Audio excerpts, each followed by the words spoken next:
I still remember the email notification.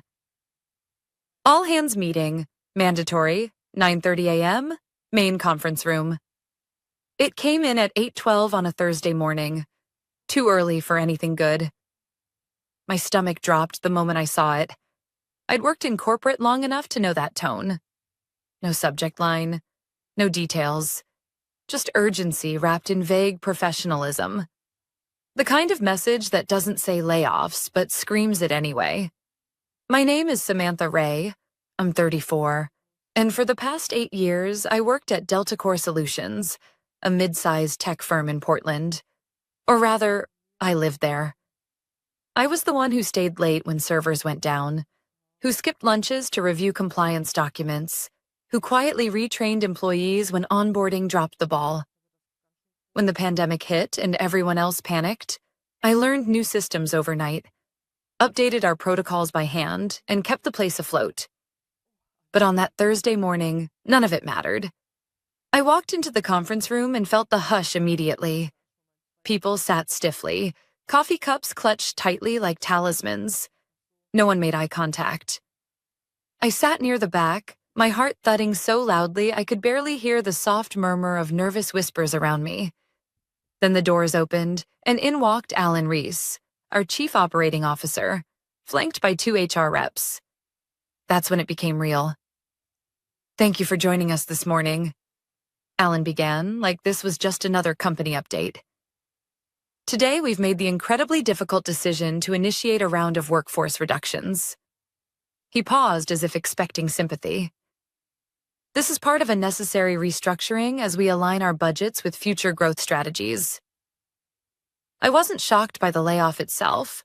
I'd heard the rumors like everyone else. What stunned me was when I checked my email 5 minutes later and saw the subject line, "Your employment status." And there it was. My name was on the list. First. I sat there frozen, reading the sterile paragraph over and over, unable to breathe. After everything I'd done, the extra hours, the missed birthdays, the Sunday nights spent fixing data mismatches, they didn't even have the decency to speak to me in person. I'd worked double shifts. I'd fixed critical bugs before they made it to launch. I was the only one in the company with a current Level 3 compliance certification, a credential they begged me to get, then never reimbursed me for. I stood up, slowly, aware that people were watching. Some had tears in their eyes. A few looked guilty, but no one said anything. At my desk, there was already a cardboard box waiting. Security didn't escort me, a tiny mercy, I guess. But as I packed up 8 years of my life, I couldn't stop shaking. Family photos. A stress ball shaped like a server tower. The coffee mug I won for Employee of the Quarter. Twice. 8 years, gone in 6 paragraphs. No severance package. Just 2 weeks insurance coverage and an offer to assist with my transition. The worst part? I didn't cry. I wanted to. I wanted to scream, slam a chair against the wall, demand answers. But all I did was nod. Quietly, like a professional. Like someone who hadn't just been gutted. When I stepped out into the gray Oregon drizzle, I wasn't just unemployed. I was untethered. Everything I had built my identity around, loyalty, hard work, being the one who held it all together, had just been treated like it meant nothing.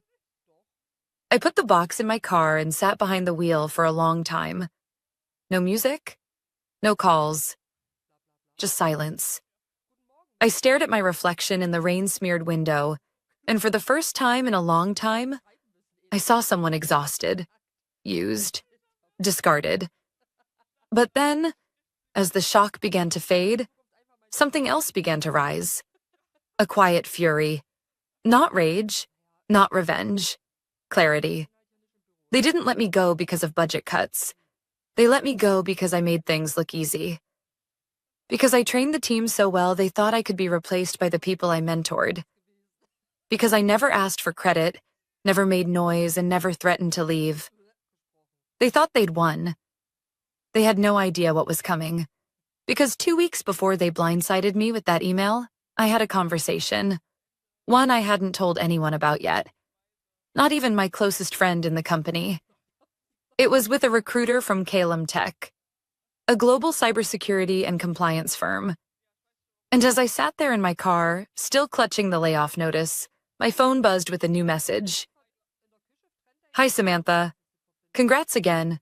Legal has finalized your contract. We'd love to schedule onboarding for Monday. Welcome to Calum Tech 6 Figures, full benefits, remote flexibility, a role built around the very skills Delta Core had taken for granted. I closed my eyes and let out a breath. They thought they were punishing me. But what they'd actually done was set me free. The Monday after my layoff, I woke up at 6:30 a.m. out of habit. No alarm, just muscle memory.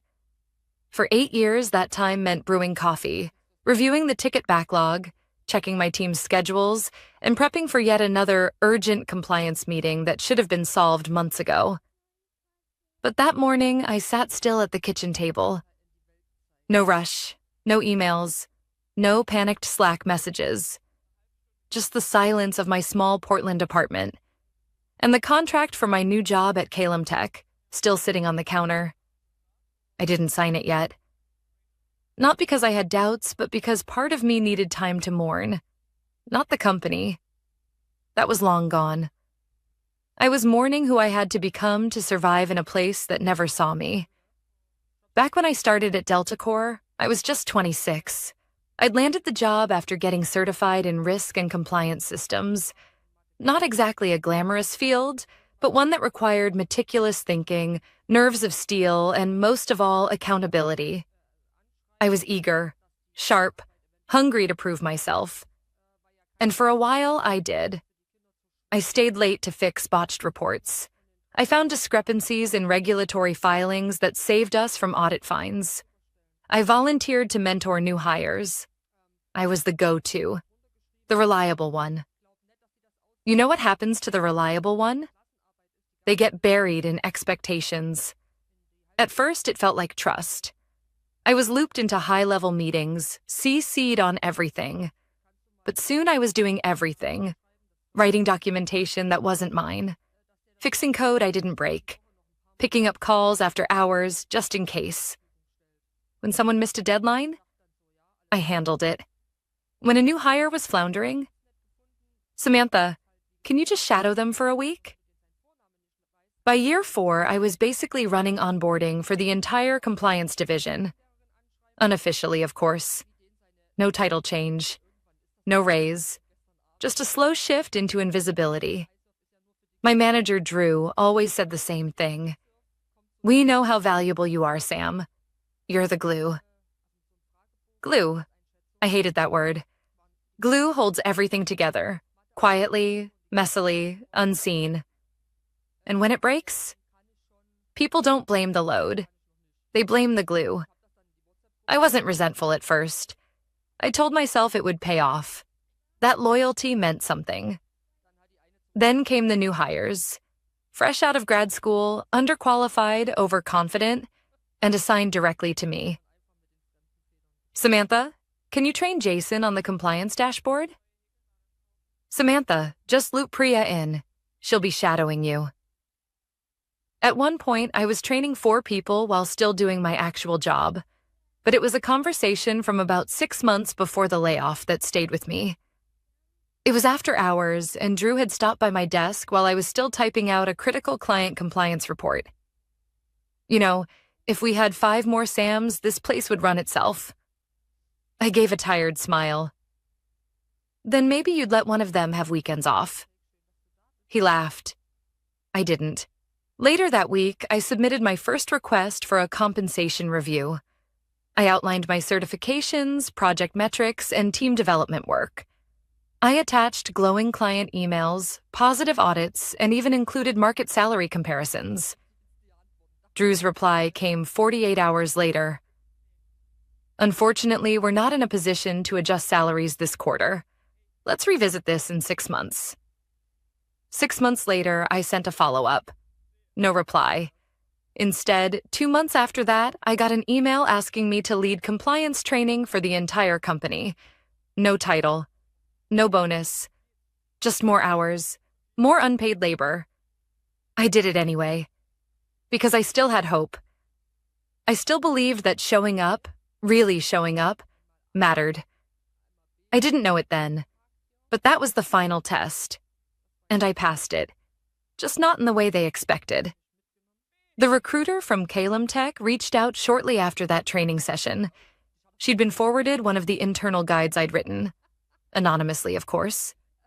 It had circulated among their consultants as a gold standard in practical compliance rollout.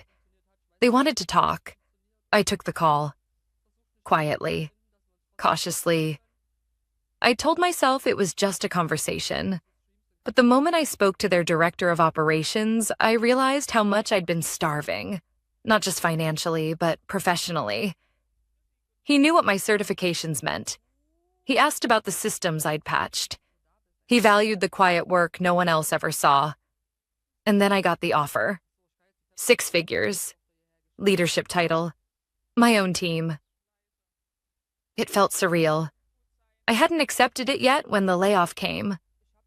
But when it did, it was like the universe answered for me. All those years I thought I was too essential to be discarded. But they had never valued me, only what I could do for them.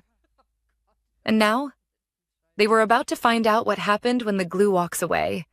Because 2 weeks later, almost to the day, Delta Core's compliance systems failed. And there was only one person who knew how to fix them. And she had just signed her contract with someone else. The email went out at 2:47 p.m. on a Wednesday. Subject, urgent compliance system error. It was forwarded to me later by a former coworker. But at that moment, I was already sipping an iced coffee across town, sitting in a sleek glass office with my new Calum Tech badge clipped to my blazer. It had been 9 days since I left Delta Core. 9 days since I quietly packed up my desk, smiled at the receptionist, and walked out of that building for the last time. It felt like a lifetime ago. But for them, the real nightmare had just begun. Inside Delta Core's 7th floor office, panic was setting in. The compliance dashboard, the core system tracking client certifications, regulatory deadlines, and audit documentation had gone down. Not partially, fully. No access, no backups loading, no functioning escalation path. The issue wasn't just technical, it was operational. The new team had deployed an update to the internal tracking system.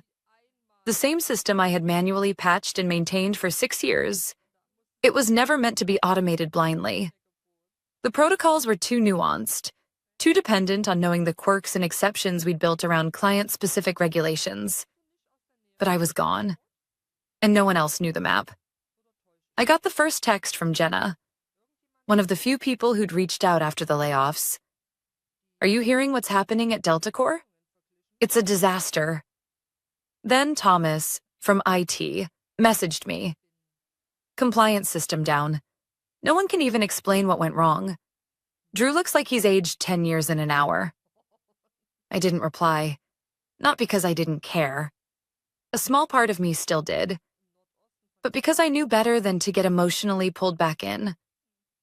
I'd spent years being their backup plan, their patch, their fixer. And where had that gotten me? Laid off, without warning, without gratitude. Number this time, they would face it without me. By Thursday morning, word had spread. 3 major clients were threatening to pause contracts. One, a government-adjacent tech firm, had already frozen operations pending audit confirmation. I heard Drew had locked himself in his office, frantically flipping through old email chains and half-written process manuals I'd left behind. The problem? I never documented the fail-safes. I couldn't. The system wasn't designed for it. Half the fixes I'd done were hard-coded overrides built over years of trial, error, and emergency intervention. They hadn't just let go of an employee. They had deleted their institutional memory. By noon, I got a call. Unknown number, but I recognized the voice immediately. Hi, Samantha. It's Drew. There was a pause. I could hear tension in his voice. I waited. How are you? He asked. The sheer awkwardness of that small talk after everything made me want to laugh, but I kept my tone neutral. I'm well, settling into the new position. Listen, he said, quickly shifting gears. I won't waste your time. We've had some issues with the compliance dashboard. You were the only one who really understood how the override system worked, and I was wondering if… Drew, I said gently, I no longer work at Delta Corps. I know, he rushed. I'm not asking for anything big. Just maybe a call? Walk us through some of the old patches, or… I let the silence hang for a second longer than was comfortable.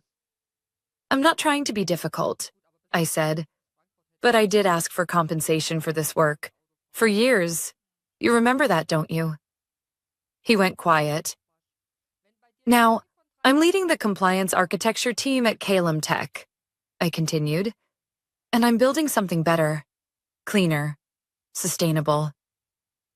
I get it, he muttered. No, Drew, I don't think you do, I said, keeping my voice even. You didn't value the system while it worked because you never saw how fragile it was. And now that it's broken, you're realizing the cost. He exhaled sharply. Is there anyone else we could talk to? Anyone you trained who could help? That part broke me a little. Because yes, I trained half the team. I wrote the guides. I answered the late-night texts. But none of them had the experience. They weren't ready. And worse, they had been too afraid to speak up when I was dismissed. I gave him the cleanest answer I could. You're going to need to rebuild it from scratch, and I suggest hiring a team who won't treat your best people as disposable next time. The call ended shortly after that. I didn't feel triumphant. I felt steady, like I had finally drawn a line in the sand between who I was, the glue that held a broken system together, and who I was becoming, the architect of something new. At Calum Tech, I was being invited to redesign a nationwide compliance platform. They trusted me, listened to me, paid me fairly. My calendar wasn't filled with emergencies. It was filled with strategy. That night, as I looked out at the city lights from my balcony, I received one final message. It was from Jenna. They brought in a consultant today. He told them it would take 4 to 6 months to rebuild what you did in-house. And that's just to get back to baseline. I typed a reply, then deleted it. Some things don't need a response. Let the silence speak. Because they hadn't just lost a system. They lost the one person who knew how to keep it from collapsing. And that finally wasn't my problem anymore. It wasn't until week 3 at Calum Tech that I finally started sleeping through the night. The insomnia had followed me like a shadow after the layoff. Not because I missed Delta Corps, that chapter was closed, but because even in freedom, I carried the habits they'd hardwired into me. The urgency, the hypervigilance, the need to be useful. For the first time in years, no one needed me at 11 p.m. There were no frantic, just one more favor messages, no missing audit flags waiting for me to catch them. It was unsettling and healing. My team at Calum Tech was small but sharp, and they listened. During onboarding, I suggested a shift in how we structured internal compliance mapping, and instead of dismissing me, the CTO brought it up in a leadership meeting. It was implemented the same week. I wasn't used to that. Every day, I woke up waiting for the catch, waiting for someone to tell me I'd overstepped or been too ambitious, but it never came. Instead, I got Slack messages asking for my thoughts. I got credit in meetings. I got a full lunch hour, uninterrupted. When I sent an out-of-office email, people actually respected it. The scars didn't vanish, but they stopped itching. Still, something tugged at me. Maybe it was the texts that kept trickling in from old Delta Corps coworkers, people who had survived the layoffs but now felt like the floor was crumbling beneath them. You were right, Samantha. They're overworking everyone. 3 people quit this week. No one trusts Drew anymore. They finally offered Priya a promotion after 2 people left. She's furious. I didn't respond to all of them, but I read every word, because I remembered what it felt like to sit at that desk, to hear the silence after advocating for yourself, to smile through resentment just to survive another day. That's when an idea started forming. On a quiet Friday afternoon, I walked into my new director's office and asked if I could spearhead a mentorship initiative, one focused on career transition support for under-recognized compliance professionals. He blinked. "You want to mentor people? Outside the company?" "Yes," I said. "People who are stuck in broken systems. People like I used to be." To my surprise, he nodded almost immediately. "Put together a proposal. I'll support it." That weekend, I wrote the framework for a pro bono workshop series, one Saturday a month. Resume audits, interview prep, negotiation tactics, confidence building. I called it the Invisible Experts Project. Because too many of us work in silence, afraid to ask for more, afraid to leave, because we're told the glue doesn't matter. That being essential is enough reward. It isn't. 2 weeks later, I held the first session. 5 women from various industries joined the Zoom call. They were quiet at first, unsure if they belonged, unsure if they were allowed to want more.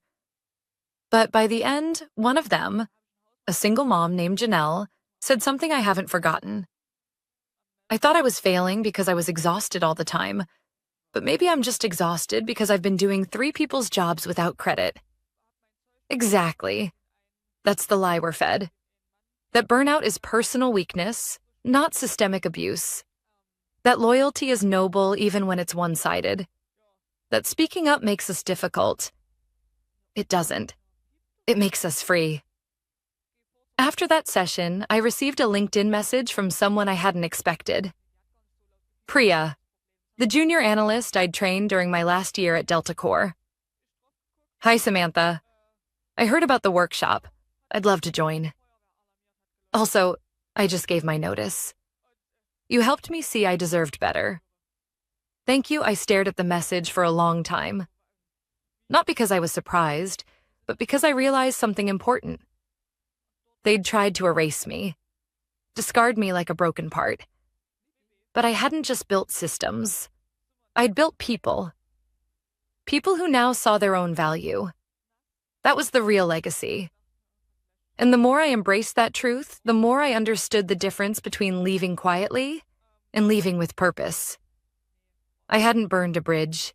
I'd lit a torch and handed it to the next person still in the dark.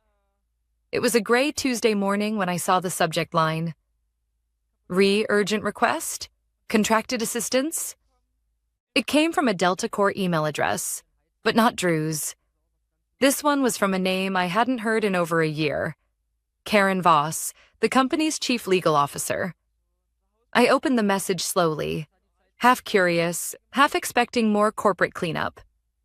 "Hi, Samantha. I hope this finds you well. I'm reaching out regarding a critical compliance situation. Our external consultants have advised that portions of our legacy system cannot be restored without direct input from the original architect. Based on our records, that's you. We understand you're no longer with Delta Corps, and we respect that. However, we'd like to discuss a potential contracted engagement with appropriate compensation to help stabilize our systems before Q4 filings. Please let us know if you're open to a conversation. Karen Voss, Chief Legal Officer." I read it twice, then a third time. There it was, the final act. Not a demand, not a guilt trip. A request.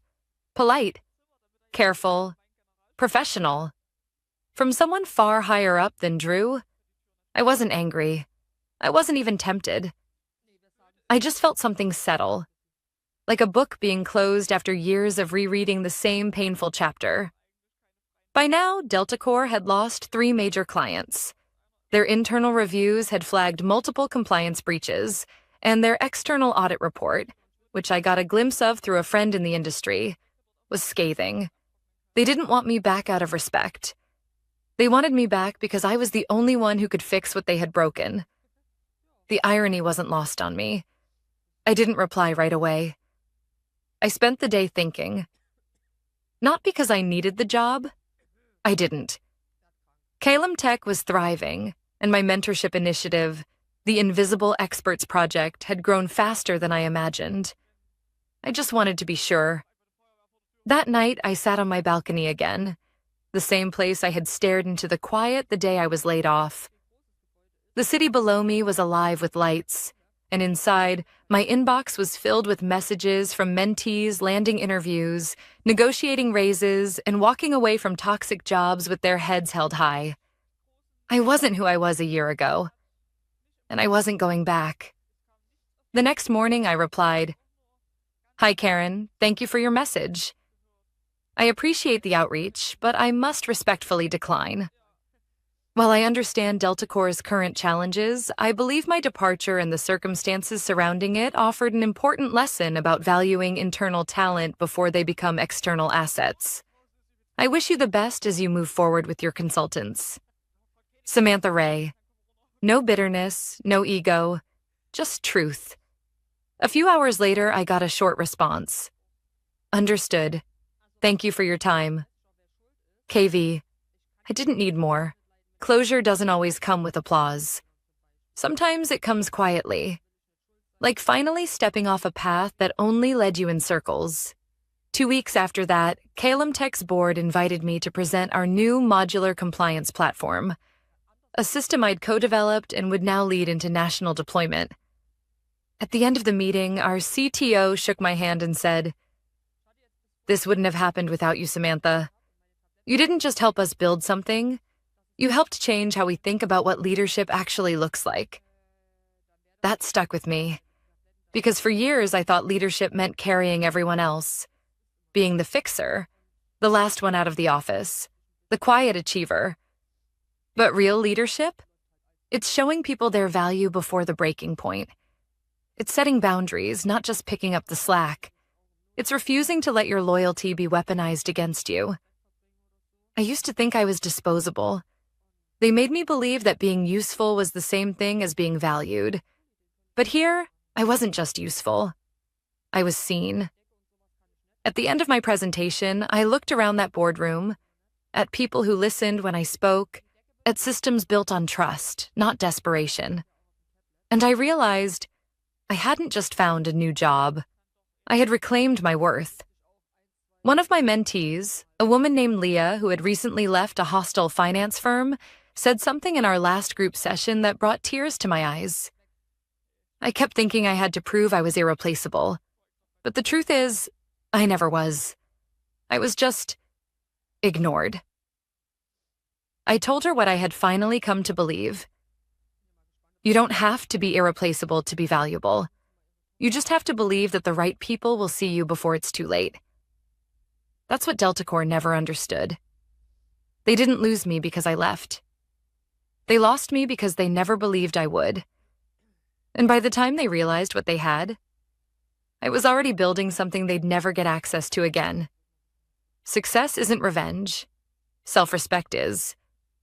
And I had finally found mine.